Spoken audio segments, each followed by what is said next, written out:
Benji. Hello. Fifth attempt. Yeah, I kept attempt. messing up. Welcome to the Nite podcast. Thank you for having me on the T podcast. The Nite podcast. Best So Benji, podcast because everyone. you've given me nothing to work with here, I'm going to ask you a question rather than telling the listeners who you are. Who are you, Benji? And what do you do? What do you enjoy doing? Well, I'm Benji Roberts. I'm in year 10. I'm 15. I think I'm the youngest person to go on the Nitty podcast. That is true. What do I do? Like in my spare time, I make music. I think about things quite a lot. Don't put that on. I make music. I'm good at geography for some reason. And I like football. I'm not very interesting that's at the end you. of the day. Just ask me about music. It's not. Stop. Music. Yeah, music. There you go. It's actually quite interesting because you know Lee Killer. I do know Lee Killer, Thomas Lee. International rapper. Mm-hmm. The first thing he said on the podcast is that he thinks quite a lot and he like deeps things more than people deep things. And you said the exact same thing. He said that he thinks about things. No, like he said, yeah, kind of. He thinks about things differently to other people, is what he said.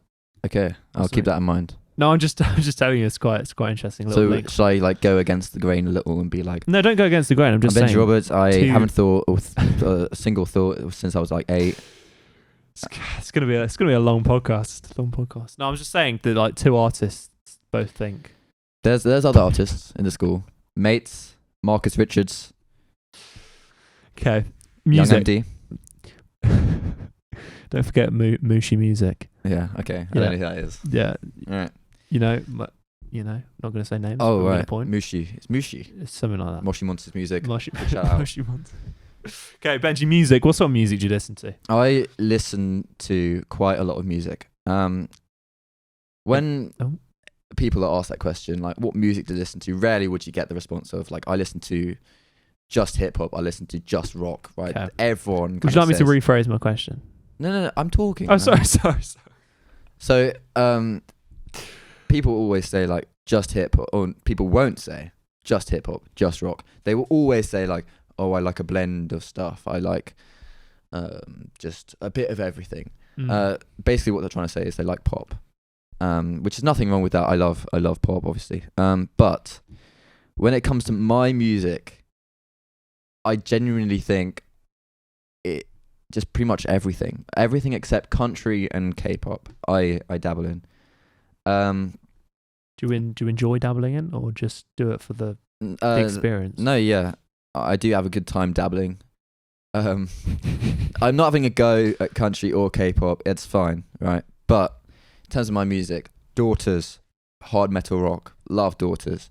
Then I like Young Thug, Olivia Rodrigo. These are like, this is not just. I'm not just kind of saying it for saying it. You actually. I do like. A lot of music. A lot of music. So, if you had to pick a artist or a genre that you like the most, just because I'm going against the grain, like you said. You said you like lots. If you had to pick, what would it be? I think if I had to pick one genre, I'd go indie rock, because that's kind of the genre that most of my favourite artists are kind of umbrellaed under. The Microphones, Cassie Headrest, Parquet Courts, they're all kind of indie rock. Yeah. One artist I had to pick. Can it be like one person? Yeah. Phil Elverum. I'd go Phil Elverum because he's made my favourite album, which is Crow Look to Me. He's also, that was under the pseudonym Mount Erie. We're getting pictures taken of us, and some of them are. No, I'm not laughing. I'm joking. Sorry. Mount Erie, he's done a lot of albums under Mount Erie. I love all those albums. And he's also done albums under the pseudonym The Microphones as well. Is it bad that I haven't heard of Phil Elverum? Yeah, or any, like literally that's fine. You don't. Any of the albums. I don't actually have any with me, but it's very, very good music. So, yeah, what have you got with you? This is pre-planned. Everything's set up ready. You've brought some vinyls with. So actually, no. Before we even go on to this, vinyls. Why vinyl? Why I not actually bring the got asked this Spotify? question today by year 9. And what'd you say? I said, it's just something to collect. I've always loved collecting. Back in the day, it was Match Attax, Moshi Monsters, whatever. Just anything to have, in your hand, right there in the moment, and you can say, look, I'm not a fake fan. I have it.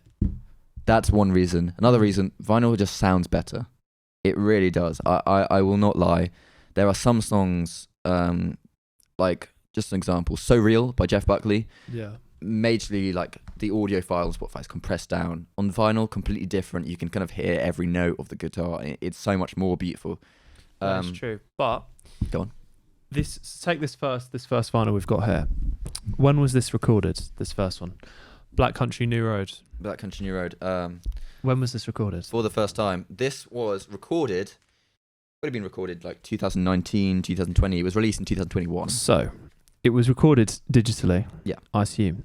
Mm-hmm. Do you think recording it digitally and then putting it on vinyl, so almost fake vinyl, because the thing you said there about hearing all of the clarity of vinyl, Yeah. that doesn't apply if it's recorded digitally and then put onto vinyl. So do you feel, does that ruin the vinyl? Doesn't really ruin it. I don't think it sounds the same, and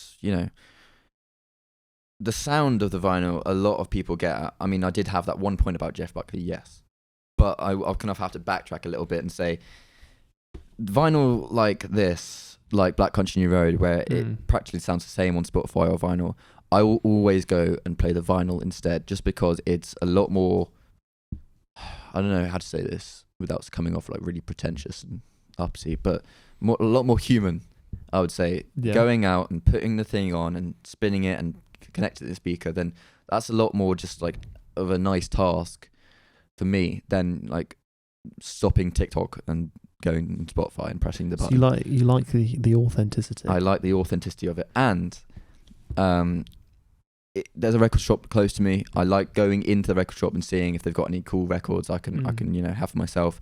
I have the record club here that I actually have to bring in the vinyl, so I actually have to own the vinyl to do the record club. So some of my purchases are just investments.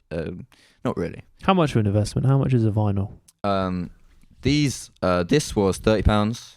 This was £32, and I think this was like £22. So it's quite a hefty investment. Yeah. I have Kanye West's My Beautiful Dark Twisted Fantasy. That was nearly £50. I think just £48. I think. I know. Like, thinking about everything you just said and the authenticity, is it worth it? Do you think? Because that's how much is Spotify, like £5? Yeah. £9? I'd just like to ask you a question. Okay. How did you know to put up all these vinyl for me? Because you're the vinyl guy, Benji. I'm the vinyl guy. Do you know what that means? It makes this is me. That is you. That's a bit of you. That's quite a well-worded question. That's a good question to ask me. Because I've been kind of known as the vinyl guy at this point. Do you know what I mean? You are the vinyl man. Like there's some things that kind of seem pointless to other people, but to me, I love this so much. I love having it in my hand, and I will pay my own money. It's my own pocket money that I go out. So it's not like I get my mum to go. Sometimes I do, but some of these were my own pocket money. That I have to work very, very, very hard for. Do a few dishes in the dishwasher sometimes. What do you think of the decor I put up just for you and her? Quite a lot of Beatles. Yeah. I do think it shows the Nitty Podcast's work ethic to have, to go out your way. I'm assuming for like Lee Killer, you had lyrics to like Eminem songs and stuff. No. No. This is actually just for you. Just for me. I've never. No, I need to get a bit of a set going. But no, we've never had a set like this before. All right. I think we to these. You're welcome. Yeah. So first one, Black Country New Road. Yeah. Okay. So and I hope you're going to give us a little analysis, a little rundown. Let me just untangle my headphones. New Road, I'm not sure if you can see that. Untangle these quickly. Here it is, the vinyl itself. It actually comes with a lyric booklet, which I think is actually worth. Do all vinyls money. come with that? No. But Black Country New Road, they put the real effort in. There it is. Look at all this. First song's an instrumental. They're the lyrics to that. It's an instrumental, so it doesn't have any, but it has all this nice kind of decor to it. every photo they used for promotion of this album was from Unsplash, which is this kind of photo site, I'm assuming. And they got every single photo from it. I don't know why, but I kind of love it because all photos are different. They come in their own right. This isn't them. This is some random people. Yeah. I don't really know how to explain it. Anyway, Black Country New Road themselves. I was hoping to see them live this year, but didn't get the tickets. They are a group from the middle of England, around Leicester, but more so based in London recently. They are Charlie Wayne, Georgia Ellery, Isaac Wood, Lewis Evans, Luke Mark, May Kershaw, and Tyler Hyde. So kind of a big band. There are some people on here who will only just play, like, say, the saxophone. Lewis Evans is the saxophonist of the group. So you can kind of already hear they have a sound. If they have a saxophonist, in the band, you can kind of tell their sound is not, for the normal listener, that sounds really pretentious. Yeah. Sorry, I don't like. I know what you mean. I know what you mean at all. But they're a big group. Isaac Wood is the lead vocalist. He has a very deliberate and different style to many other vocalists. He kind of puts his voice like this. Like anything he says sounds like the end of the world. He has a line in Ants From Up There, which is another album, where he says she had Billie Eilish style, which is kind of like a pop reference. It's a kind of niche, fun. It's just a bit of a fun lyric, and he says it in the most kind of nervous and scared. She had Billie Eilish style, like that, and it makes it sound. If anyone else had said that, if Young Thug had said that, it wouldn't have sounded so scary. I don't know really how to put it, but that's just a bit of Black Country New Road for you. It's only 6 tracks long, this album. Only 6 tracks. One of them is an instrumental. So it's short and sweet? It's not short and sweet. 40 minutes long. 40 minutes long. So you do the maths on that one. That's 6 tracks. They are 40. long songs. They are. Here we are. Just put the hair off there. Right. Zoom. What song should I play first? Instrumental's nice, but I don't think I'll play you that. I think I'll go for Science Fair. Okay. Hopefully this will work. Here we go. Can you hear that, Jacob? I can hear that. I can also hear that. Can the listeners hear that?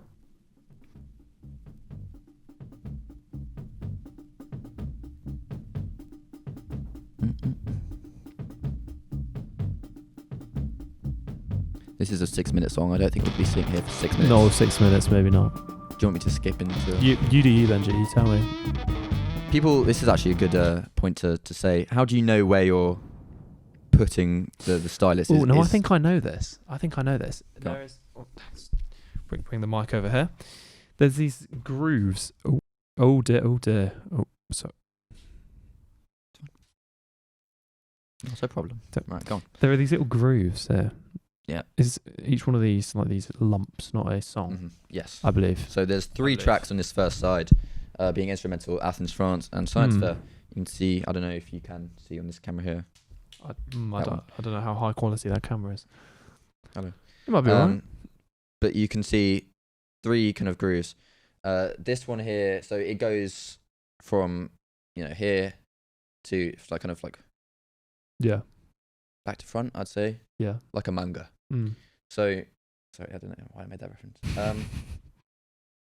Science Fair. Anyway, this song is...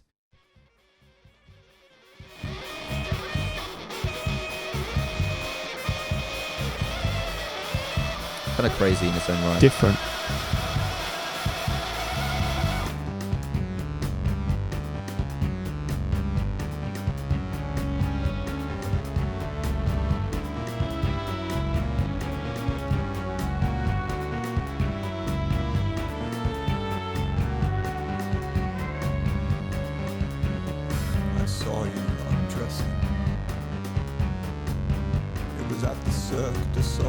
I know what you mean about that voice now. And it was such an intimate performance. I swear to God, you looked right at me and let a silk red ribbon fall between your hands. don't mind that I will skip just a little onto. This bit is quite tasty. And still with sticky hands, I bolted through the gallery with colorless stains on my best white shirt and nothing to lose. Oh, I was born to run. It's black country out there. The whole thing can culminate It's black country out at there. the end. It's black country out there.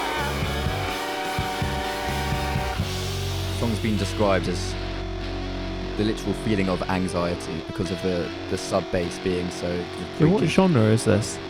There's a lot of I don't really know. no. It's a good part here. I love this bit.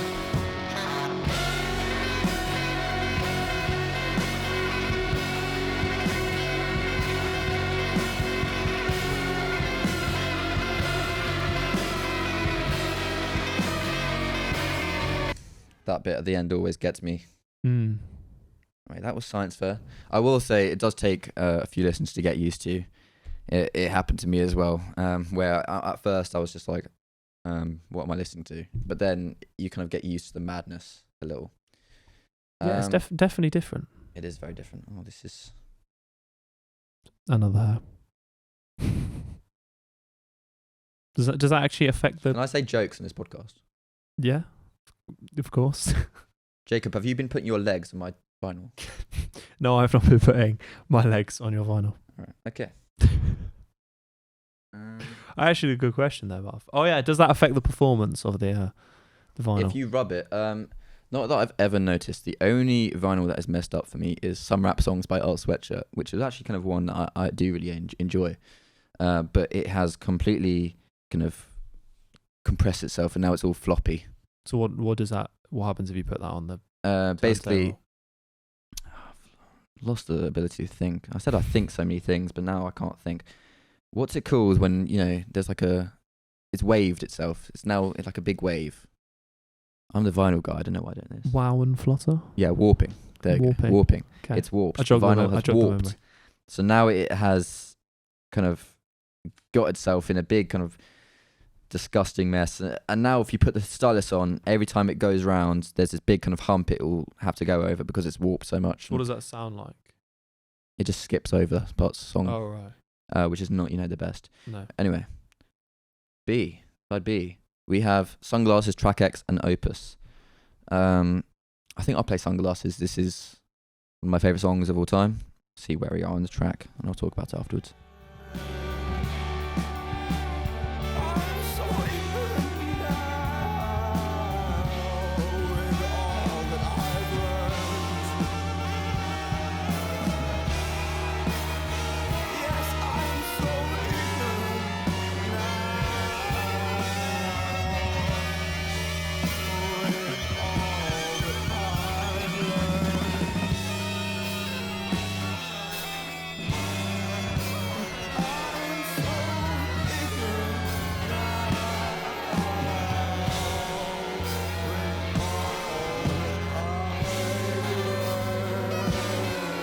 This is a 10-minute track. We're halfway through. Are we going to listen to 10 minutes or 5 minutes?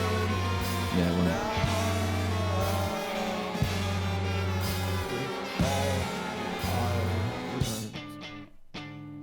It's everything switches. Like everything changes. Mm-hmm. So I can't put a genre on it really. I mean, the instrumental track is this genre called klezmer, which I don't know if you've heard of. It's something in its own right, really.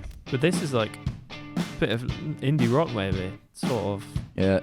Poppy. The genre it's put itself on is prog rock, progressive rock. So it's kind of taking rock a bit further than it was before.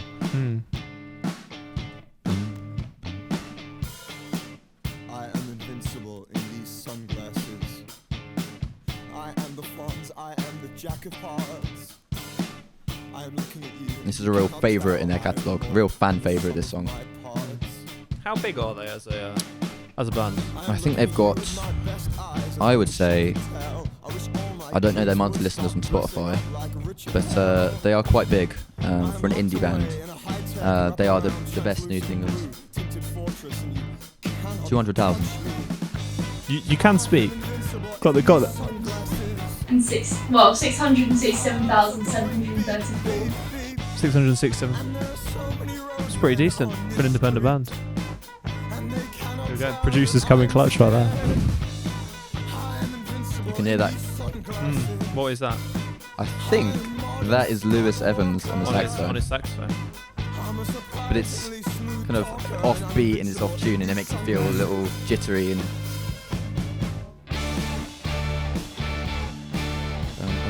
I'll stop it there because it is a long song. I do want to talk about Sunglasses quite a bit actually. Yeah. Luckily, we do have that handy lyric book that was in here. Yeah. So, Sunglasses, the first half, it has 2 parts. You only heard the kind of switch between the 2 parts. Transition, yeah. But the first part is a scene where Isaac, being the lead vocalist again, he's sitting at his girlfriend's house, a very rich girlfriend that he has, and he starts to ponder, what am I doing here? Lines such as, mother is juicing watermelons on the breakfast island, and with frail hand she grips the NutriBullet, making it seem like this is the world's end. And in reality, she's just making like a smoothie. Yeah. That's what I love about the lyrics here.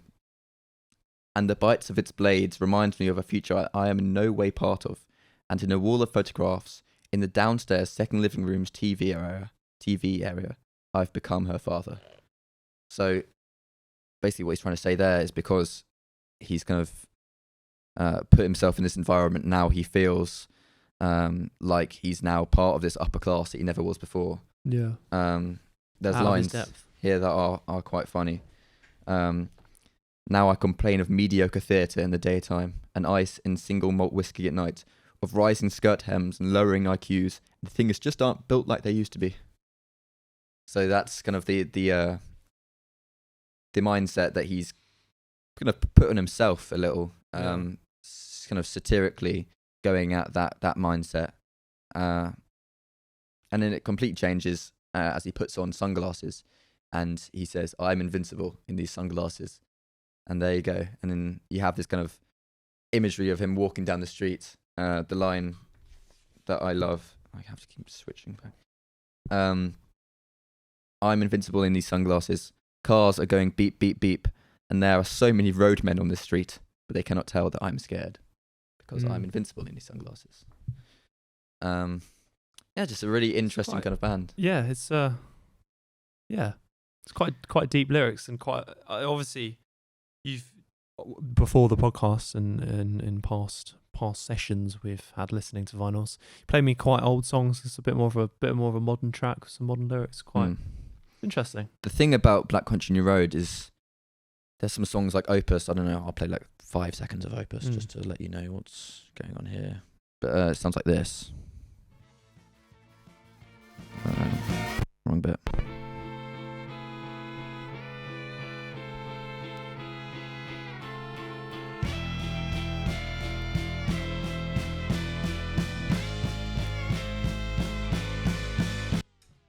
So that kind of brass, quick pace and stuff like that. I wouldn't describe it as old school. It's definitely a progression on old school rock, though. Yeah. I would say it does take elements of that old school kind of grandioso, kind of. What does that mean? Grandioso. Italian. Grand, big, the large sounds, kind of. That's how I describe it. Large, very, very big and grand sounds. And then you have lyrics about roadmen and Billie Eilish. I just think it is the perfect blend. Black Country Road is my favourite band. This album for me isn't a 10 out of 10. But their next album that came just a year after, Ants From Up There, is a 10 out of 10. Isaac Wood, the lead vocalist, actually left the band before their next album, which is called Live from Bush Hole. And it was released bit time ago. Yeah. Like 3 weeks ago. I don't know. Can't remember. So a question I was told to ask you, I don't know why we're changing over the record, is if music streaming and Spotify, SoundCloud, whatever, is that ruining music? Spotify is ruining artists, is ruining the industry. They do not pay at all. The artists are not getting any pay. I mean, my songs have got over 1 billion streams collectively, and I still haven't got a penny. Have they really? Yeah. So that I still haven't got a single dime to my name, which is really sad. But that just didn't click in my head. I was like, what? do you actually believe me? Just keep talking. Okay, the Nite podcast, everyone. What was I saying? Spotify playlists as well. I've seen like the curated playlists, just for you, your daily mix. Yeah. Those are fine. Those are cool features. I think daily mix is great. You can kind of tap in and. Sorry. Spotify DJ, yeah, whatever that is. Great features. I mean, they made the Canvas thing where you can watch little videos on your phone while you're, while you have it up, and it's like a big photo. I've turned that off, but I think what's ruining music is TikTok. I mean, yeah. At this point, people always say like, "Oh, shut up about TikTok." I don't know why, but I just genuinely think, as a whole, TikTok has ruined music. You can see it in Steve Lacy. He despises Bad Habit now because just the audience it's garnered. But the audience it's garnered is an audience, and it's still earning him money. And if it weren't for that audience, I don't know. There's some artists that have blown up, and all of their audience primarily comes from TikTok, and they're now transferred that audience to Spotify or Apple Music or whatever, and they're now successful because of, well, effectively the marketing they did on TikTok. I would reckon that the most added to playlist, I don't know how to, the most added song to playlists, and then very quickly taken off, would be On Site by Kanye West. There's the little interlude in that song. You might have heard it. All together, harmony. It's like this children's choir. It's completely different to the rest of the track. The rest of the track sounds like Death Grips. This big, loud, industrial sound. But then it changes halfway through into this children's choir that was sped up, pitched up, whatever, put on TikTok. People, oh, this is beautiful. And it is a beautiful moment in the song. And then it'll go up and search, oh, this is On Site by Kanye West ad. And then maybe it will come up in their daily rotation and go, what is this? Yeah. I mean, some people might like it. I mean, it is a good song, accessible song to some extent. But I do think that is just one example of how TikTok, the fact that the sounds are so short in themselves, that Steve Lacy concert where no one sang for the whole concert apart from that one bit in Bad Habit, that is just a little embarrassing, I would say. Yeah. And I really don't want to come off as that guy. I never want to come off as that guy. So you will never post any of your music on TikTok? No.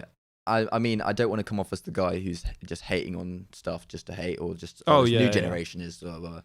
I don't think that. I don't have any social media on my phone. In my free time, I play... Are you sure? I've got Snapchat and YouTube. In my spare time, I play Pacey Bit 17. Do you know what I mean? Like, I kind of am that guy where I don't know what's even going on in TikTok anymore. People will say a joke to me. People will tell me a joke, and I'll be like, "Oh, that's really funny," and no one else will laugh. And I've realised it's because he's just said a joke that was dead on TikTok like 2 weeks ago, and no one else is laughing. I was like, "Oh, this is the first time I've heard this. Brilliant." But you know what I mean? Yeah. Right, you talk now. So the answer to the question was yes, basically. Yeah, I forgot what the question was. The answer to the question is no. Spotify's not ruining it. TikTok's ruining it. Well, I think streaming. I think both. Both. Both. I do love. Here's an example. Right. Rex Orange County released his album Who Cares February 2022. The day it released, I went out to the record shop and I bought it on the day it released. Hadn't heard a single second, and that was so cool to do that. Yeah. To go out and actually buy a physical copy of the record the day it has released. I think that is pretty cool. And I think in a way streaming has got rid of that. I mean, I'm not saying that's a bad thing, but I do think that having that experience is pretty cool, to do that. So now that Pete's songs are going on TikTok and being, taking like 10 seconds of them, and then artists are blowing up once and whatever, what's the word for someone that has one successful song? I know there's a phrase, one hit wonder. There we go. One hit wonder. All these one hit wonders, potentially because of social media or TikTok. Is there a way of undoing it? Can it be undone? Can it be undone? The whole kind of thing at this point, I do think that we'll have a bit of a resurgence. Maybe a new app will come out. I'm not sure. A new app that will be a bit more long form. Yeah, everything's short form now. Everything's short form nowadays. Not Jacob, he's very tall. That's true. But no, yeah, like TikTok clips, the YouTube Shorts to full length video ratio is like 3,000 to 1. It's only shorts are where the views are at. Can I just say something? Yes. This is kind of off topic a little. Yeah. But I saw someone put on their Snapchat, it was a TikTok, and it was like, you know how you can kind of put the TikToks on your Snapchat story or whatever, and it's just like something you agree with or something you put on there, be like, yeah, this is something I agree with. It was just this girl, I guess, recording herself, and the text was, music, greater than sign, greater than sign, greater than sign. What? Great. I know Cheers. that annoys you, Benji. I know that. That infuriated you. It's not even the fact that it was music that they used. It could have been something like food, greater than sign. Yes, obviously, everyone thinks that. Yeah. Sorry, that's off topic. I'm I'm being grumpy right now. You're saying just pointless things that don't need to be there, shouldn't be there. Like your feet. I have shoes Do you on. not think that Spotify has helped music become more accessible to people? Yes, getting off camera questions. So I use Spotify. I do. I use it quite a bit. More than vinyl. Yeah. Yeah. I'm not in my bedroom 24/7. That is true. That's true. I do use it. I don't agree with their paying. I mean, they have the lowest pay out of all the streaming services, and it's the biggest one, so it's a bit. Why is that? Is there any reason, or just because it can? But yeah, I do love Spotify. I do love streaming services. I won't be against it because like, oh, the vinyl needs to return or something like that. I love it. I use it. Yeah. That's the end of that. So what's next on the roster of vinyls? So, what do you hang on? Just a quick kind of. What do you think of this? What do you think of that? What, that or the track? The track. Let's go Science Fair first, and then Sunglasses. Anyway, Science Fair is the first one. Mm-hmm. It's definitely different. The first one, I think. I like. I don't know. I do quite like music to stick inside a genre. Do you know what I mean? I like tracks that are quite consistent and catchy. I think that's just sort of catchy on Yuri. Yeah, I like. No, but I don't know if I like pop music. I like quite a large variation of music. But no, I understand that that's some people's thing to listen to. Not necessarily my thing, but there we go. For musical knowledge and learning about music, which is always important, even if you don't like the music, I think it's a good track. And stylistically, I'm sure it's a great track. And then the second one, Sunglasses, was it? I like that one more. But same sort of thing. Really, it switches up quite a lot from like the 2 minutes you played. But I think that one was better. I will have to say, you were talking about being, catchy or whatever. I will agree. On first listen, you won't be able to. I'm sure. That. Yeah, if you listen to it more than once, I'm sure. That has the song Opus. Has this bit where I'm not going to sing it. Please sing it. No, I'm not singing it. You thought about it there for a second. Yeah, I did think about it. What we built from Black Country Ground in the small town. That's been in my head probably the most this month. I was singing it. It's getting annoying for my friends, I think. Yeah. And I don't know what that has to say about how much I listen to that track, but I think that's just interesting that you described it as not catchy, and yeah, there you go.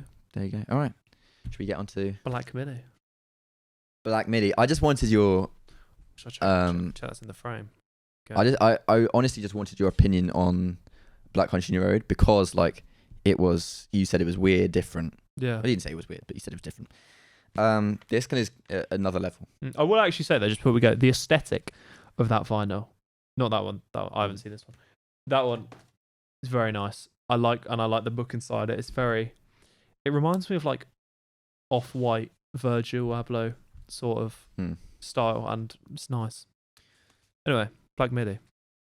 All right, so there you go. That's kind of the front cover.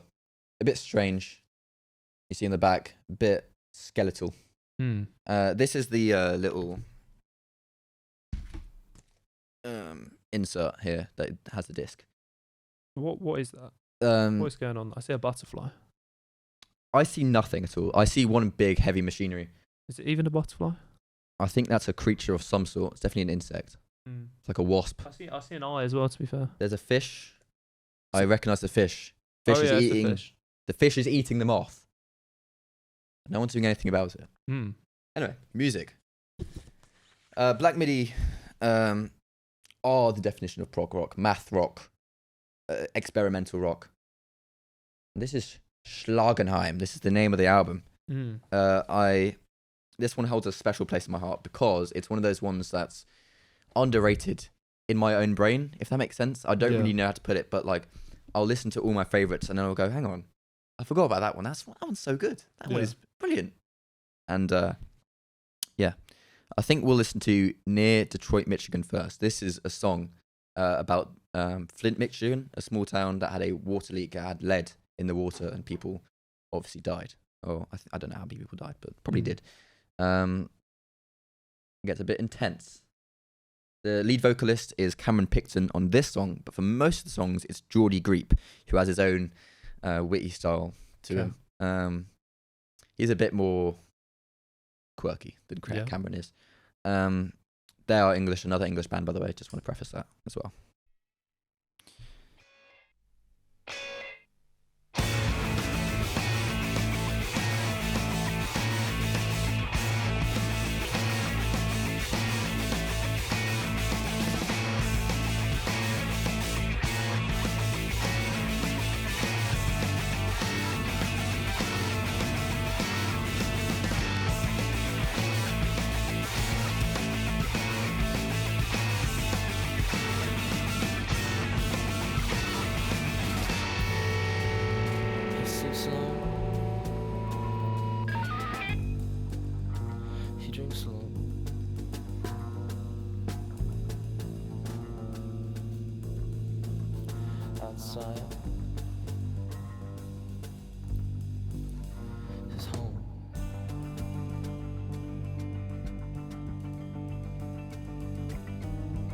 Yeah, I like this a lot more.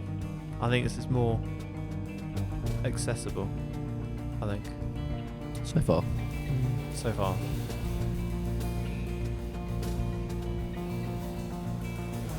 The love in the water, the breathe in the water.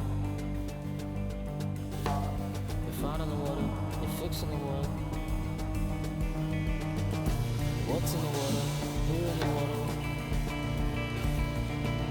And I see you hide. I'm alive, and I can see the water's foul, and it's hard to read. There's lead in the water, there's lead in the water, there's lead in the water, and you think that I'm fine. To stay by the water. He gets a bit angry at the end. He does. Thoughts on Near Detroit, Michigan? Yeah, it's. I think. Yeah, I like that more than the other ones we were playing. It's more accessible. Something. Maybe until the shouty bit I'd listen to. But yeah. This next track is called bmbmbm. That's how it's titled. All lowercase. The letters. It's just bmbmbm. And you might be thinking, does it mean what's the title? Is it just Black Midi, Black Midi, Black Midi? Does it stand for something? No. It's called bmbmbm because the song sounds like this. Boom, boom, boom, boom. So it's boom, boom, boom. It's not bmbmbm. It's boom, boom, boom. Named after the instrumental. This one's weird. In the lyrics on the gatefold here, there's only 4 lines of lyrics, and yet it's a 4-minute long song. So it's basically an instrumental. He repeats the same lyrics pretty much like loads of times. Oh, okay. But not in a... you'll see how he does it. Okay. You can kind of hear how it got its name. Boom, boom, boom.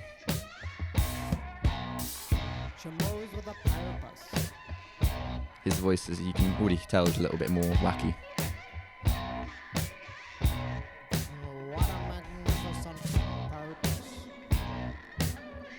Let's get forward a little bit. So the lines there were, she moves with a purpose, oh, what a magnificent purpose.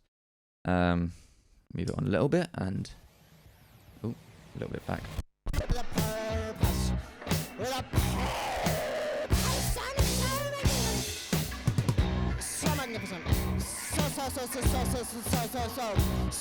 So he repeats them so much, but then he says them over time. He gets more and more deranged with his words.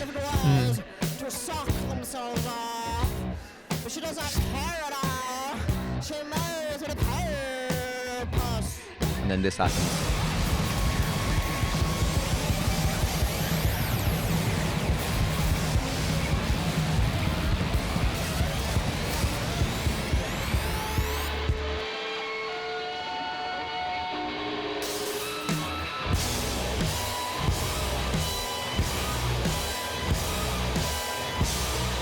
Skip like 3 minutes of the song as well, so you can kind of have to. I'm just imagining. I'm thinking like a massive festival, like AC/DC size festival, massive crowd.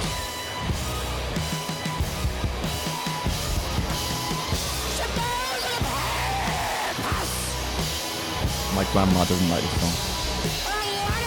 Didn't or did? She doesn't. Oh. Is she not the festival type?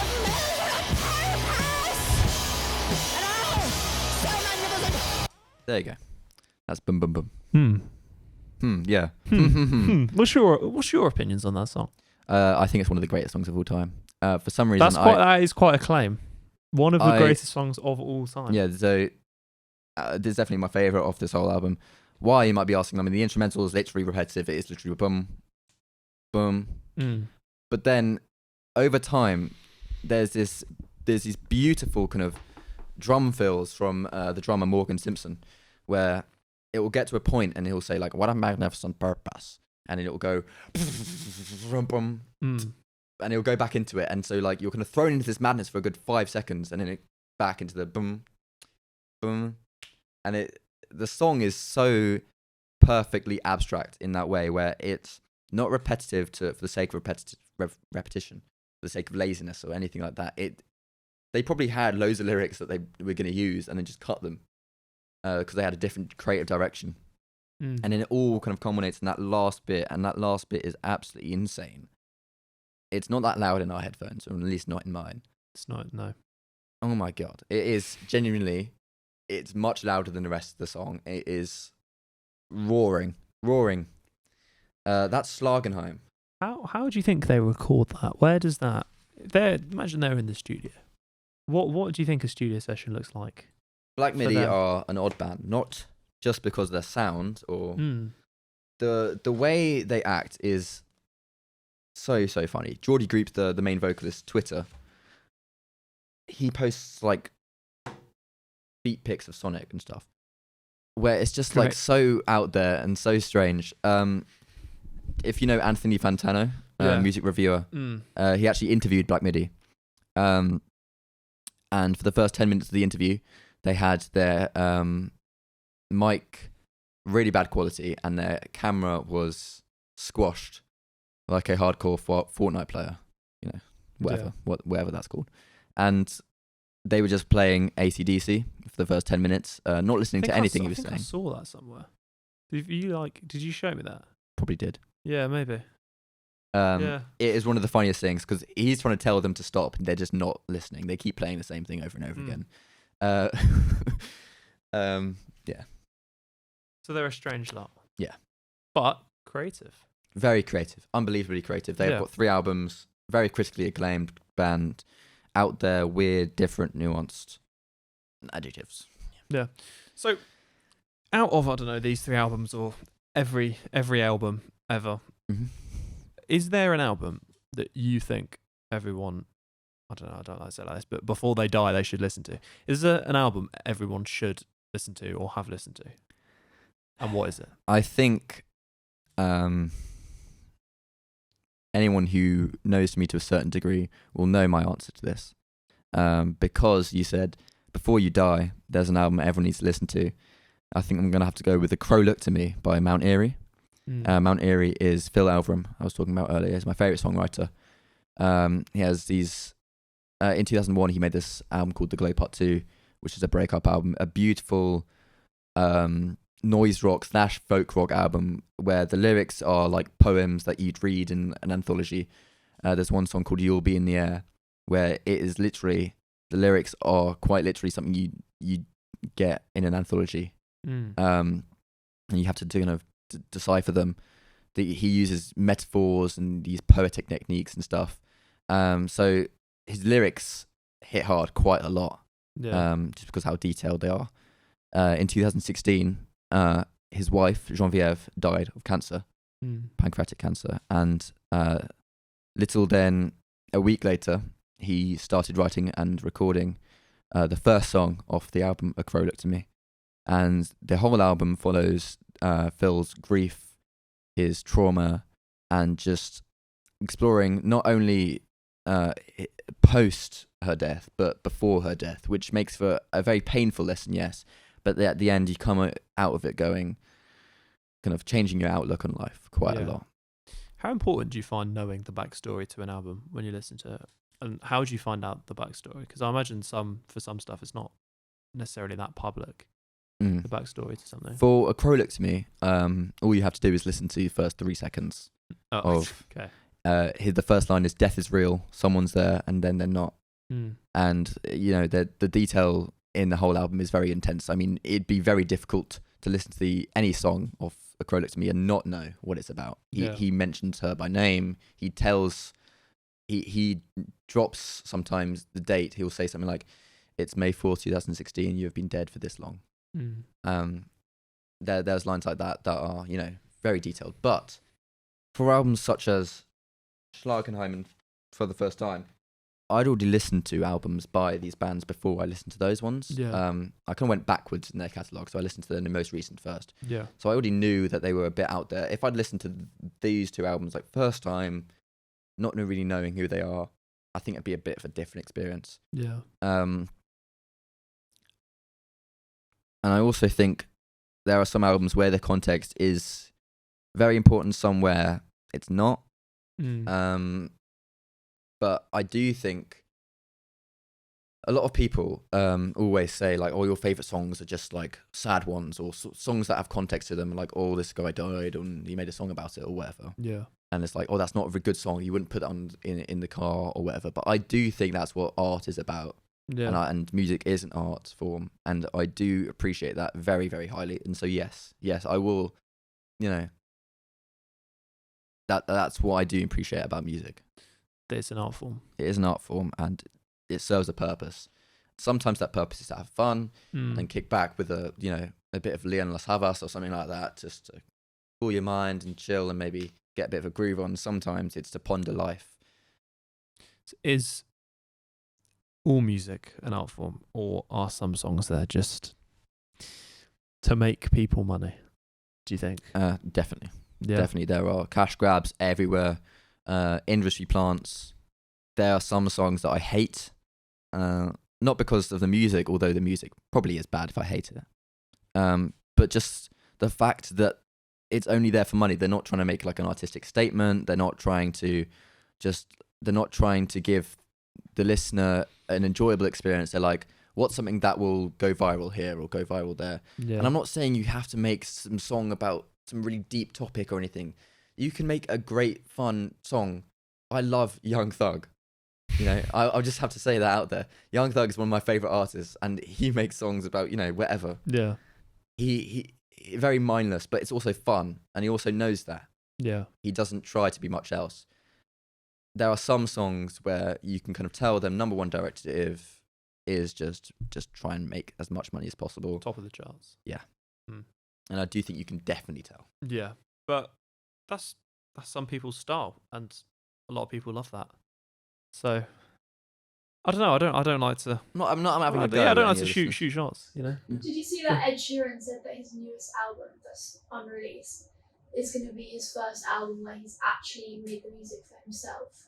All his other albums he's made for what he thinks people will like. What are your options on that? We'll see.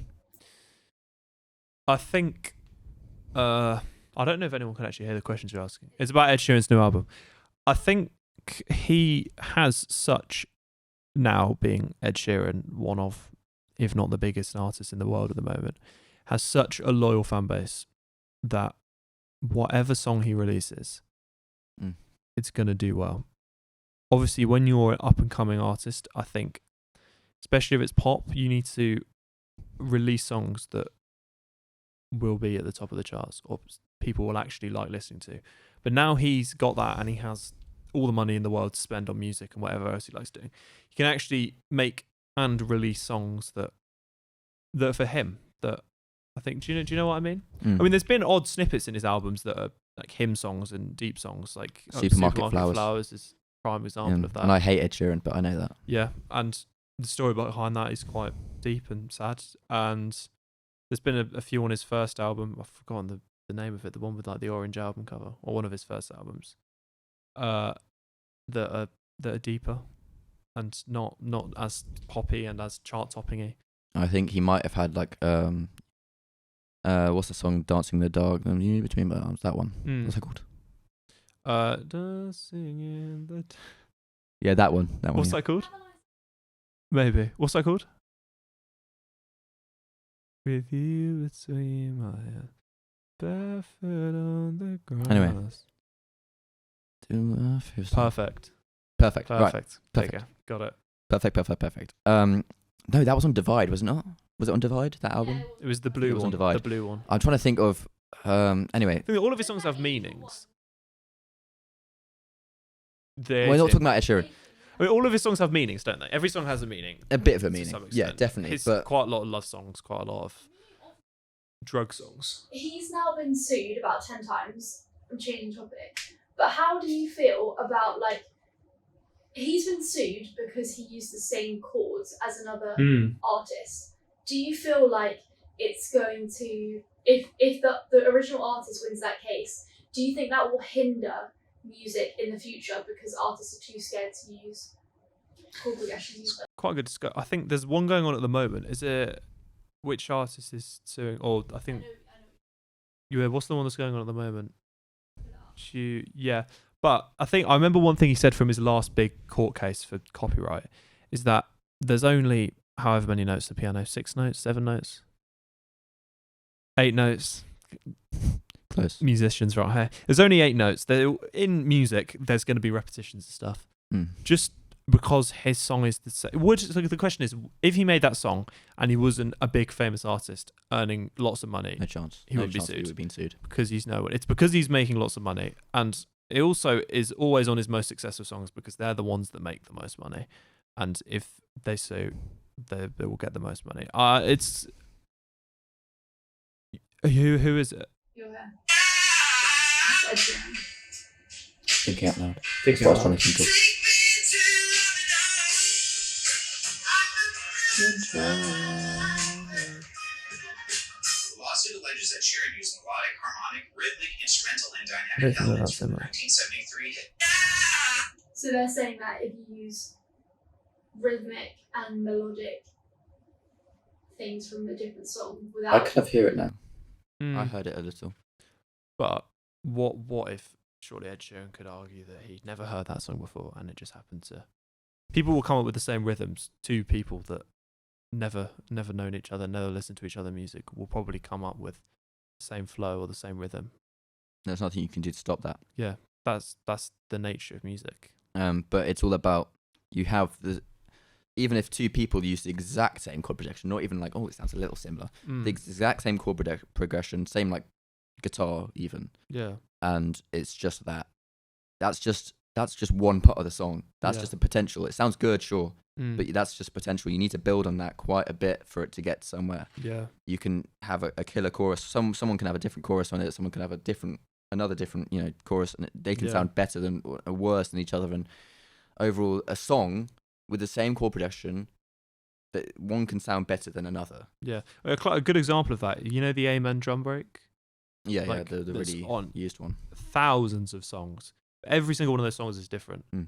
There is, the drum break might be there for 5 seconds of the song, pitched up, sped up, everything. So every single song is different.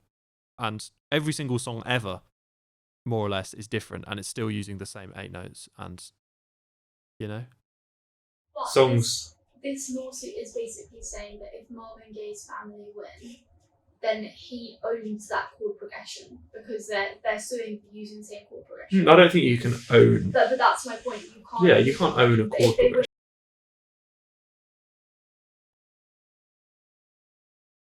But from a Just pretend it wasn't Ed Sheeran. Pretend it was Black Midi. That's horrible. Stop, hey Marvin, if you're watching this, stop, man. He's dead. Stop doing that. All right.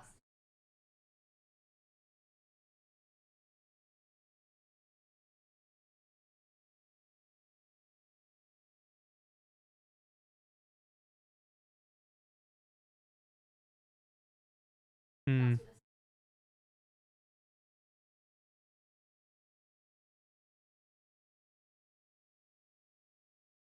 Get a billion. But you wouldn't be sued. No. Because you're not a big artist.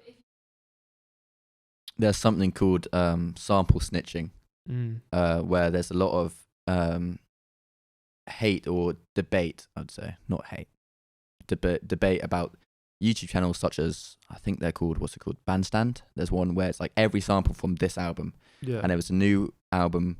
It was like every sample from some random album, and there was a sample in there that they hadn't cleared, the artist. Yeah. And basically it was snitched. Like they didn't, it was like basically hoping no one would find out, and someone found it out and got in trouble or whatever. And I do think that, I mean, if you keep it on the down low, if you just like put so many filters over the sample and pitch it up or reverse it, and no one's going to notice at all. Yeah. And you'll be fine. But then if it's quite obvious, then you do know you will get into trouble for it if it does get big. So you're kind of playing a bit of risk there. Yeah, but I'm sure Ed Sheeran did not, Yeah, I don't think he meant it would to. be a thing. Yeah, and it was also when was that song released? 2019, Ed 18? Sheeran was like 2019. That one was like 1973, something like that. So yeah, I don't know why have they left it till now to sue him? But there is a bit of greed. If someone, I bet someone Marvin Gaye's family is like, oh, this is a nice song. That kind of sounds like that one song our son made. Yeah. What if we just sue Ed Sheeran and get a bit of money? Like, I'm not saying it's entirely based on greed, but I do think there was a bit of that there. Another example, Yellow Card, a famous emo rock band from 1990s, 2000s, sued Juice WRLD for Lucid Dreams, because there was a similar hook to one of their songs. I think they lost, or it was dropped. I think the case was dropped because he died. And then a good a bit of time rolls around, and they start the case back up again. Yeah. Even though he's dead, and that it was seen as very insensitive. But that's the point, was that they were still trying to sue. At that point, Juice was a kid pretty much. Yeah. So it's just a really interesting topic. Why would you sue at all? Because it's all art, isn't it? It's all art and similar art. For how many similar paintings are there? It's the same thing. I think it is quite a lot money motivated. And does it matter necessarily if someone's used the same chord progression as you in a song or the same drum? Does it actually matter? That's the thing. It's an entirely. I mean, there's a point where you can maybe say, oh, that if it's lazy writing, they're like, oh, I'll just take that from that song or something. There's a difference between that and say an album plays the music of Twin Peaks by Juju. Juju is this very experimental band, and they play the music of the soundtrack of the TV show Twin Peaks. It's like this whole album where it's just a soundtrack. But it is amped up to 1,000, and they have so many different. They don't use a single same instrument from the Twin Peaks soundtrack, but it's the same everything else. Yeah. But it's this weird kind of scraping sounds, and kind of there's no melodies at all, and it sounds barren and deep and dark, and it completely changes the tone of the whole soundtrack. Yeah. That it's what's it called? Changes Not oh, damn it. What are you Word. trying to say? I forgot a word. I don't know. It'll come back to me. But when something changes a whole, it really alters what it sounded like at first. That's Yeah. that. And it's also sorry, I don't know. That forgetting the word really kind of messed me up there. Frank Ocean's first mixtape, Nostalgia Ultra, there's a song where he samples Hotel California by the Eagles. The Eagles weren't very happy with that. Then on another song, he samples Coldplay. Yeah. And Coldplay invited him on a tour to sing that song with them. Two different examples, same album, but the Eagles hated it, Coldplay loved it. And it's the exact same thing. It's just really interesting. Yeah. Coldplay. I'm just thinking about how to word this. It's like Coldplay already have the money. They don't need to sue him. So do the Eagles, I think. Hotel California is a massive song. But to the same extent as Coldplay. Maybe not. But I don't know. This was in 2011, just for a bit of context. Still Coldplay have been around for a while. Yeah. I don't know, it's an interesting topic, and I think the last Ed Sheeran court case was overruled that he didn't copy. Yeah. Why are you smiling at that? Sorry. What? Do you know that? Have you ever watched Peep Show? Peep Show? Peep Show. No. Yeah, it's this kind of this comedy show. That was the UK comedy show from like the 2000s. Yeah. There's this bit where one of the characters, Jez, he doesn't want to get this job that he's getting forced to kind of apply for, and he makes a face at the job interviewer, and I was literally thinking of it's like an intrusive thought. I was just like, I don't know why. Well, when I'm talking, well, that's gonna stay in. That's gonna stay in. I don't know what.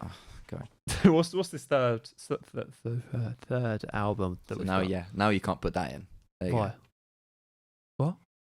Okay, never mind. What?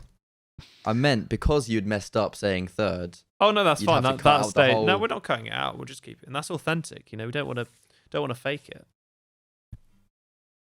Nitty podcast. For Emma Forever Ago, 2008, Bon Iver.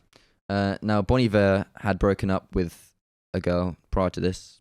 I don't know if it was actually called Emma. It might have been just like a pseudonym, just for this album. Just does not disclose any personal information. But the point is, they broke up. He goes to, I think it was Wisconsin. Yeah. Locks himself in a cabin with some guitars and a piano and makes an album. This is his album. And that's the context behind this. It's a 10 out of 10 for me. One of 6 10s that I have.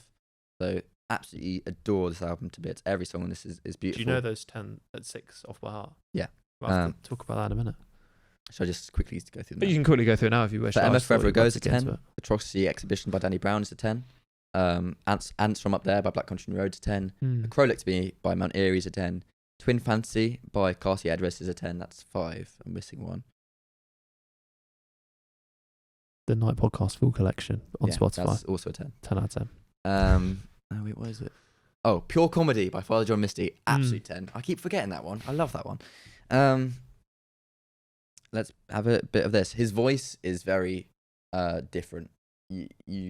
It's beautiful. It's not like Geordie Greeps where it's like a little off-putting. Yeah. You'll love it, but it's probably not like anything you've heard before. Okay. I'm intrigued. And as I said, the instrumental is skeletal because he's only had 2 guitars. That's this whole recording process. What do you want me to play? Skinny Love? Sure.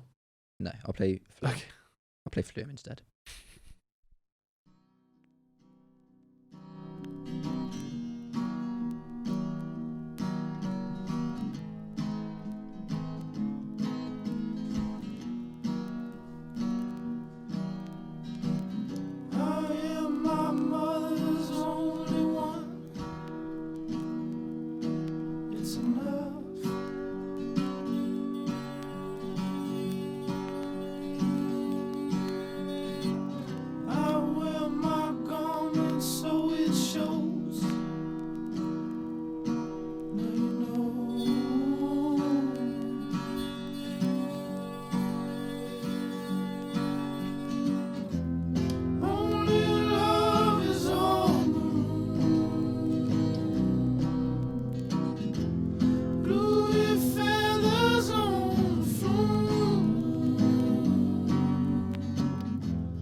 can hear it's kind of got a very depressing and sad vibe to it already. Just that Yeah. that piano there at the end of that really is. Right, shush. I like that. That's Flume. Yeah, I do it's like that. very lullaby, Yeah. harsh, gentle, kind of. It's making me think of some other song. I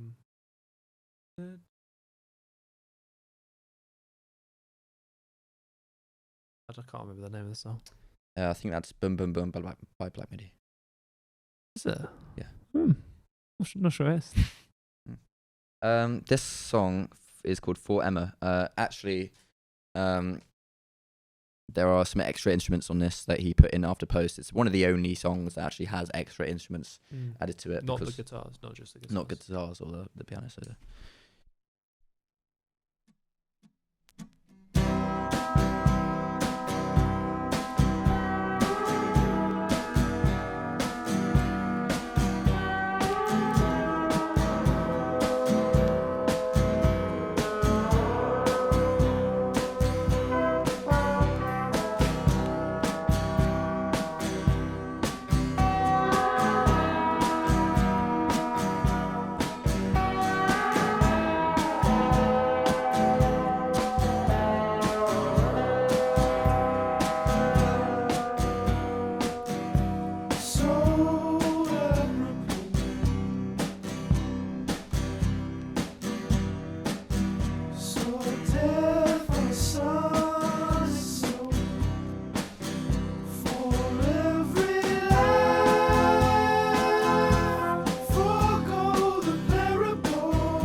That's For Emma. I like that as well. Mm. These are a lot better than the other ones. Well, in my opinion, I prefer these. I think Starkenham's an 8, and I think For the First Time's a 9. And what's this? A 10? This is a 10, yeah. So I do think it's better, but Yeah. you're saying that, like... No, but this is something you'd find on my playlist. On. You might have heard Skinny Love. Skinny Love's quite big. 300 streams, I think. I'll play that for you.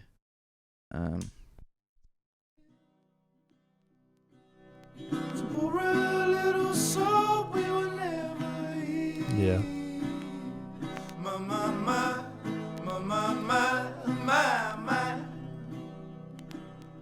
Staring at the sink of blood across the needle.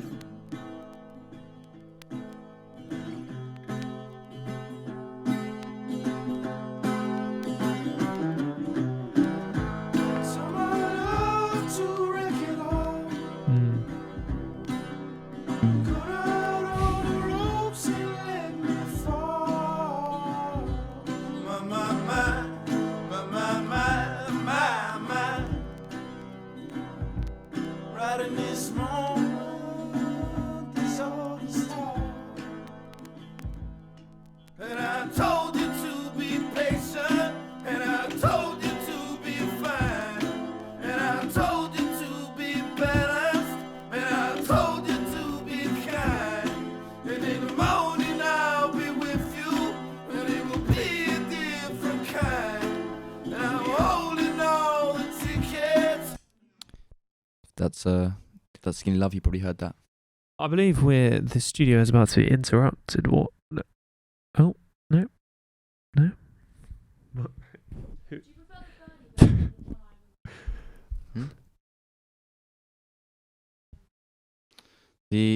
Skinny Love. Bon Iver, 100%. Yeah, someone just came to the door and then just left. Yeah, well they knocked on the door. Oh, did they? Yeah, we couldn't hear it. I was just vibing too hard. Yeah.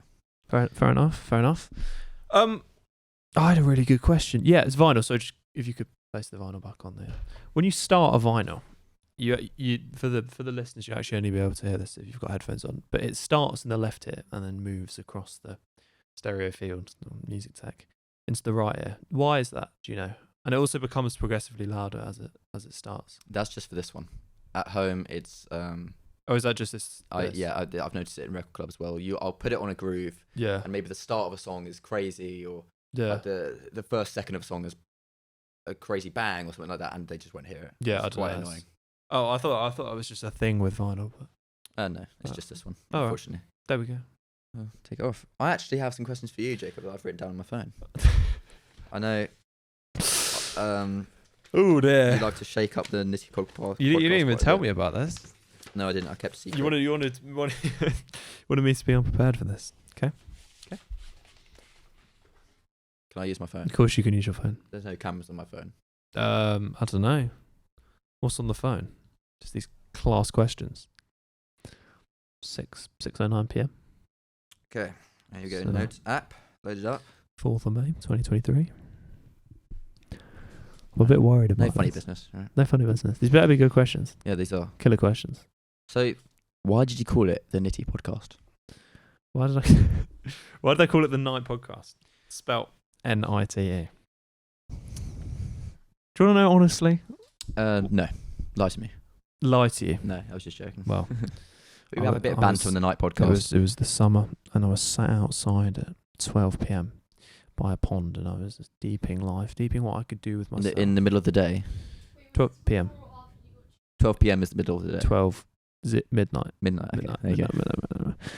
Lower sixth. Just generally. There's no specific time frame to it. I was sat there and I was just deeping what I could do with myself, and then I decided I was going to start a podcast, and because it was night, I decided to call it the Night Podcast. But then night's normal. That's not very exciting. That doesn't. When you hear the Night Podcast, you're like, but it's spelled Nite. It makes you question. Like questions like, is there actually going to be nitties on this podcast? Yeah, is there? Is this? Is it podcast recorded? for nitties? Is it recorded at night? Were we going to record it when it was dark? We decided not Nearly. because the cameras were not that good. But so that's the lie. The truth is I was Who's lying? going through random word generator and picking words that I liked, and then was thinking about. I didn't know nitty was a real word. What could come from this? They can't see my phone. What? Nitty means that you're a drug addict. Wait, you what? How many? How many? No, it's not spelled N-I-T. Yeah, Yeah. Yeah, no, but it's nit-e. That's the point. But yeah, and then I was thinking about what each word Mm. meant, and then I just decided upon this. It's quite catchy, and it makes people ask a question when they hear it. Why is it spelled like that? And that's good. And the answer is because it's good. Right, next question I have. Can you tell me which footballer has this transfer history? Okay, I'm going to name you 3 clubs. What are these questions? I'm going to name you Yep, 3 go on. clubs that this player has played for, and I want you to tell me which player it is, okay? Milan, that's AC Milan. Olympique Lyonnais, and West Ham United. I'm not a footballer. I don't particularly like football. I don't dislike football. I don't necessarily know that much about football. Do you want an easier one? Yeah. Is it someone I'd know? No. Bonrepos, Valencia, and PSG.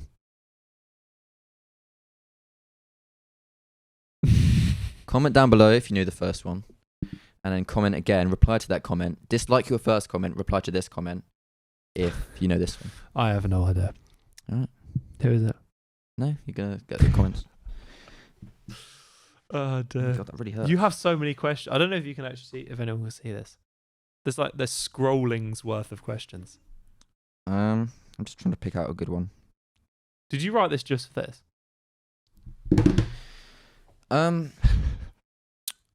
What podcast do you enjoy?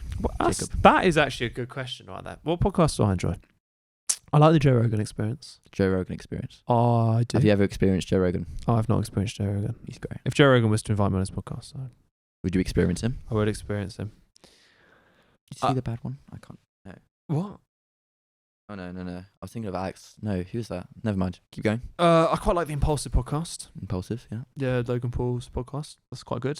I I don't know. I take some inspiration from the Impulse podcast. I quite like the Nelk podcast, whatever that thing is called. It's something. It's not called the Nelk podcast. But they've had some quite good guests on there, some quite influential guests, and it's always good to hear from influential people, creators. I like also the Colin and Samir podcast, or I don't know if it's actually called that, but Colin and Samir's podcasty stuff. Do you know who they are? Yes. Yeah. They had a particular episode which I liked. It was Mr. Beast came on their podcast and spoke about YouTube and advertising and why shorts are so good. And it was, in terms of a year tutoring in content creation, it's probably the most inspirational and good video I've ever watched. I probably learned more from that video with Mr. Beast talking than I've ever learned about content creation and making videos. In school? No, just generally. No, I've never learned about content creation in school. Yeah, Next question. Neither have I. Okay. This is a hard one. So you might have to think about... There are also some other... Do you want me to go on with more podcasts? Or? No? No, okay, sorry. So this one's pretty difficult. You might have to think about it.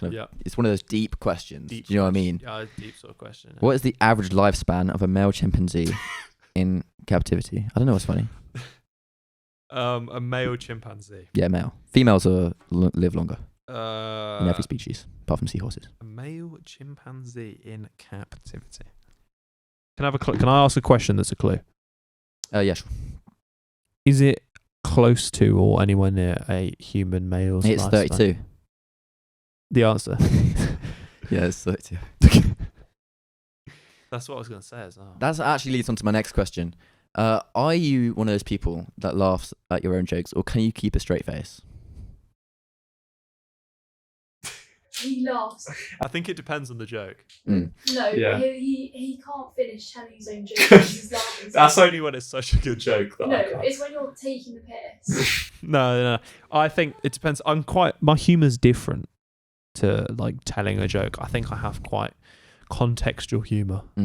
So say something's happened and you like just say something and yeah, like off the rip. I feel like if everyone's laughing before at something like that's really funny, or like something funny's happened and everyone has like in a big group is like laughing at it and you're laughing as well and you say something to add to the comedy. Yeah.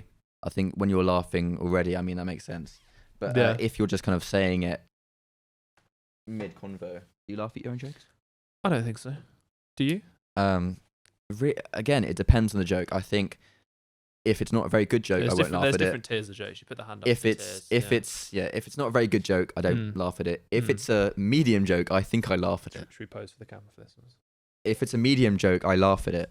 But if it's a really, really good joke, if something's happened that's really, really good, or something I've got a perfect joke for this, a perfect time, and I go, boom, I say the joke, I won't laugh at it at all because I need to keep that straight face to make it funnier. Because it ruins the joke, I think. If you someone said, I don't know who it was, but someone said that a joke is only funny when the person saying it doesn't think it's funny.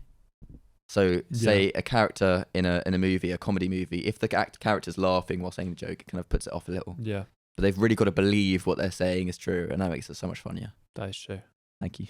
Is that the end of the Benji Roberts podcast? No, I've got 7 more questions if you want. Do you want one more question?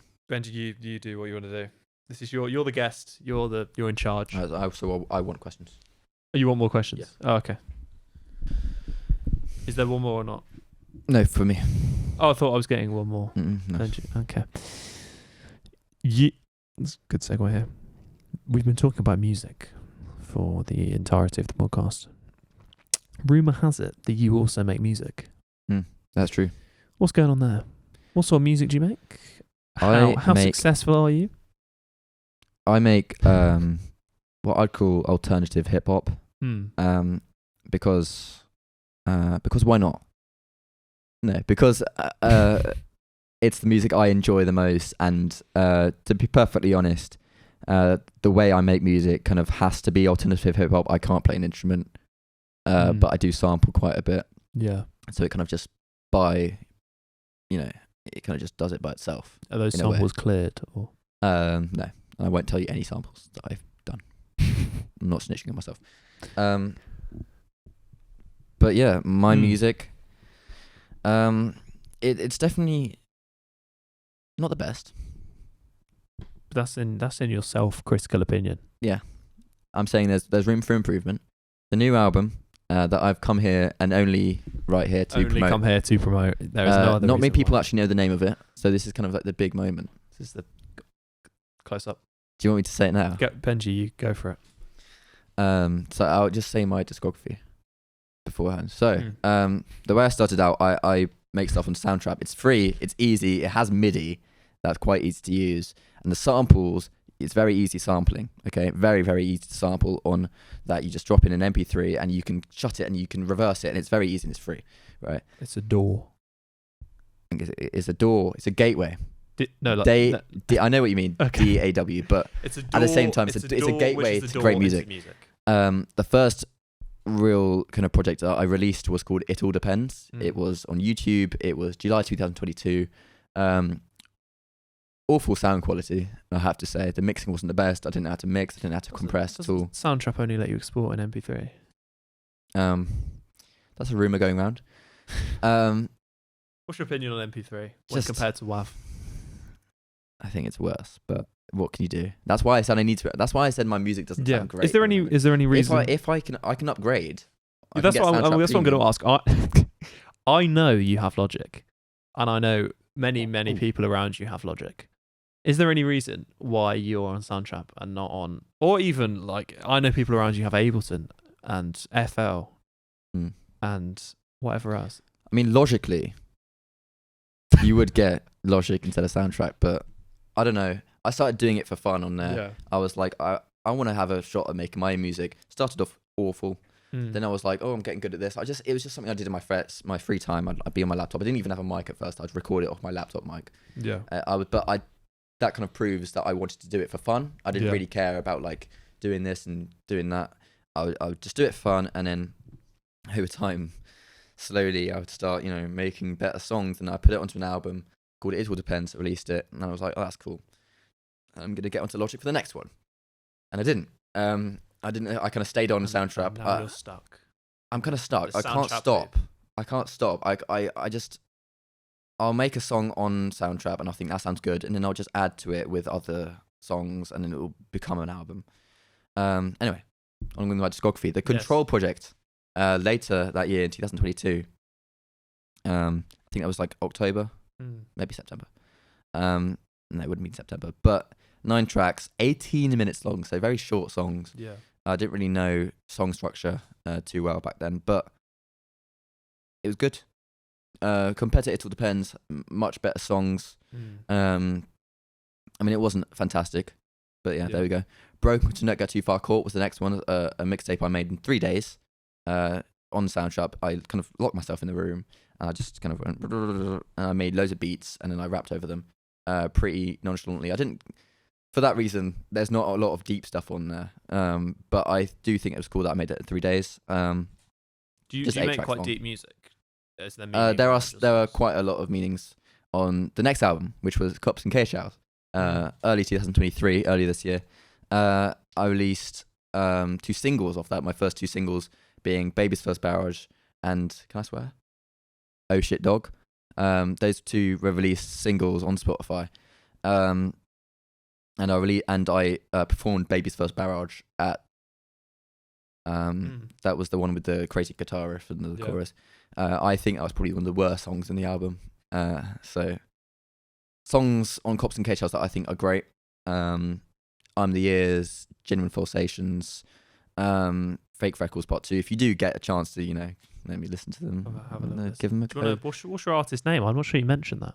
Oh yeah, BNJ, 2 lowercase i's. So capital B, capital N, capital J, 2 lowercase i's. People say, how do you pronounce that? Is it just pronounced Benji? No, BNJII. You have to say that every single time. The reason I make them say that is because it gives more kind of, I don't know, I like it. Yeah, it's the Don't same. say Benji, say BNJII. It's the same as the every Nite single podcast, time. because people are like, why can't I just say Benji? And then it begs questions, and then people are like, oh. Yeah. And the reason is because I want you to pay attention to me. Yeah. And I will admit it's an awful name. I had to do. put it as my YouTube username, and then like, when I uploaded my first album, it was just kind of stuck on there, and I was like, oh, Did you know you can't change that? That's yeah, but now I can't, can I? No, No, I can't. It's on Spotify You're a now. brand now. I would have changed it to something like I don't know. I can't. That's a think good it question. now. What would your artist name be if it's not Benji? I was thinking of something like BR Basquiat. I know that sounds really weird. BR Basquiat. BR Basquiat. I don't know. It has a decent ring to it. I love Basquiat, the painter, and that's kind of a lot of what my music tries to be. A bit, more outlandish and experimental, even though sometimes probably not. But yeah, that I do kind of idolize Basquiat. Anyway, so that's Cops and Cage House. Yeah, that is Cops and Cage House. There's long songs in there, 5-minute songs. I think 3 5-minute songs in there. So it just shows, and 17 tracks. So it's a 50 minutes album compared to the 18-minute album that was early on that year. It's a big project. Yeah. Time for my 5th album. The new one. The name drop. So Do we need a little? it's called Benji, My Favorite. Spelled BNJIO or No. Benji? No, spelled Benji, as in BENJ. As in your name. Benji, My Favorite. That's the name of the album. Wow. I'm What's going on with that album?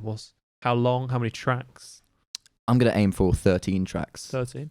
I've done quite a lot of them already. I have the album title, and the album cover, which you can't edit, can you? What do you mean? Do you know how to edit? Yeah. Cool. So can you do? That's the album cover there. Oh, you mean like? Okay. Where's the camera? I just looked off. I looked at Go there. go for some go reason. for that camera. This is the album cover. It's quite stylistic, don't you think? That is quite stylistic. Let me have a look. Yeah. It is quite stylistic. I mean, I quite like the colour scheme on it. What colours do you like about it? I like the darkness, the blacks and but then there's also a bit of vibrancy on there, is there not? No, it's just in black and white. So I like. Sorry, that was close. yeah. No, but you got to think about the deeper meaning. Why is it black and white? Because it was vibrant before. Because it's just text. Before it died, and the colour drained out of it. It's just layers of text. It just says Benji, my favorite, Benji, my favorite, Benji, my favorite, like that, and then on the top, Benji, my favorite. So is Benji your favourite? Benji, my favorite. Not Benji is my favorite. Just Benji, my favorite. We don't need to talk about that. Okay. I've got to say, this album is so much better. So much better. There are songs like Cops and Fake Rappers Part 2 on Cops and Cage House that are that's nice. That are good songs in their own right for me, or at least for my standard. Yeah. That I enjoy listening to, but there's just things off about them. Songs on the new album, Benji, my favorite, some title reveals. Do you want to hear some titles? I'd love to hear some title reveals. One song called The Truth that I absolutely adore at the moment. There's a sample on that I just think is really perfect. There's a song called She's Perfect as well. Who's that song for? That song, well, actually it's she.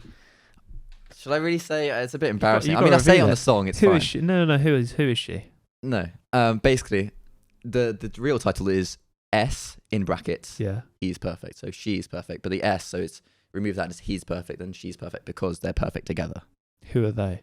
Exactly. You and someone else? No. I'm not getting into that, Jacob. Seriously, leave me alone. All right. I thought I was here for some proper foster care. And what have I got? Abandoned. Promotion. No. Anyway. That's just a joke. So you laughed at your own joke now, so it's not funny. I don't think it was funny. That's a good song. She's Perfect. It's a great song. Yeah. A song called I'll Miss You. The title's a lot less. Missing? Stop it. There's a song called what's the great one called? Ooh, the great one that there's a song called Toby Wessels. There's also a song called I think of my own songs. I Would Kill to Look Like You. But then it's I brackets would kill to look like I brackets would kill to look brackets end like you. So it's I like you and then I would kill to look like. Who do you like? Stop. So there's a lot It's like a love album, this. I'm No, just it's feeling really all not. this. It's really not. It's very angry, emotional, and Maybe broken love. breakup album. There's no breakup here. It's more just the fact. Are you scared of love? Welcome back to the Nitty podcast. We're gonna start from the beginning. I've got 3 albums here for you today, Jacob. What albums have you got? Uh-oh. Okay, that one's broken. 2 albums. Oh, Gonna break that. Oh. Okay, sorry. I can't remember the name of that song. Deceased or May As Well Be. That one. There we go. That one's great. It's another breakup song. It's not. Deceased or May As Well Be. Broken his heart. His heart has died. Yeah, I did notice, right, that there are the titles like I'll Miss You, I Like You. They're kind of just very on the nose. Do you know what I mean? Where it's Maybe you're revealing something about yourself through music. Well, for the I Like You song, it's called I Like You, but it's I would kill to look like you. So it's like a double meaning almost. Love, hate. Yeah, more jealousy than anything else. The jealousy song. Jealous because the girl that you want is dating someone else. Yeah, broke up with you and dated someone else. I don't know what she means. Well, I by wouldn't have that. Personally, I wouldn't have that. Maybe you would. Not. I don't know what you're talking about. No, I don't know what you're talking about. So, I would love to play some of those songs. Hopefully you can completely change the setup later. Just through a bit of transition. Yeah. Should we do that now? Do you want to do that now? Do you have any more questions to ask me before we go about footballers and chimpanzee ages? You've actually got, okay. This one was sent in by a fan. A fan of the Nite podcast? No, of you. Just of me. Was it that guy? Sorry about that. Litty. Litty podcast. They should call it the Litty podcast. Who is she? Is this the girl? I don't know. No, this is the girl that the album's about. Sorry about that. I've got a question. That was from Harry Townsend. Is that guy? No. Thanks, Harry. Is he actually there? No. No, he's actually You there. got fooled. No, because that happened earlier and then he was there. Yeah. You called him up and he was literally did you hear his at question? the door. I did hear his question. Thank you. Alright. Thank you for being a fan, Harry. So that's just the first part of the podcast, I guess. I believe it is. Rumour has it Benji is going to perform as a song from his new album. Yeah. So Can I here perform is, too? if you wish. Alright, I just have to load up the instrumental. I'll have to get my laptop So- out. Here is Benji with BNJII performing now to the BNJII performing Toby Wessels live. Let's go.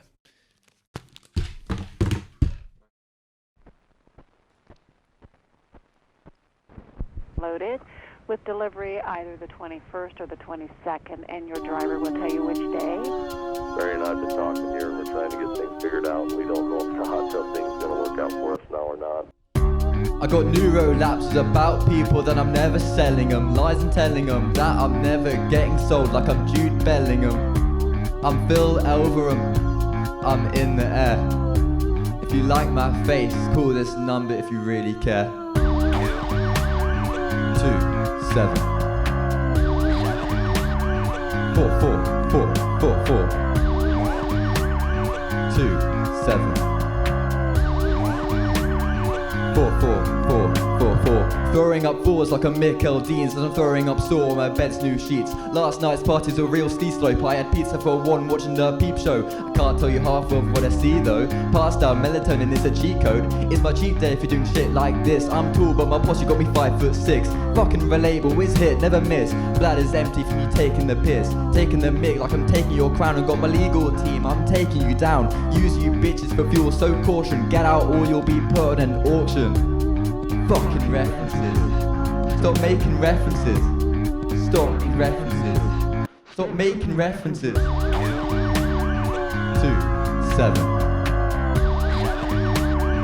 4-4-4-4-4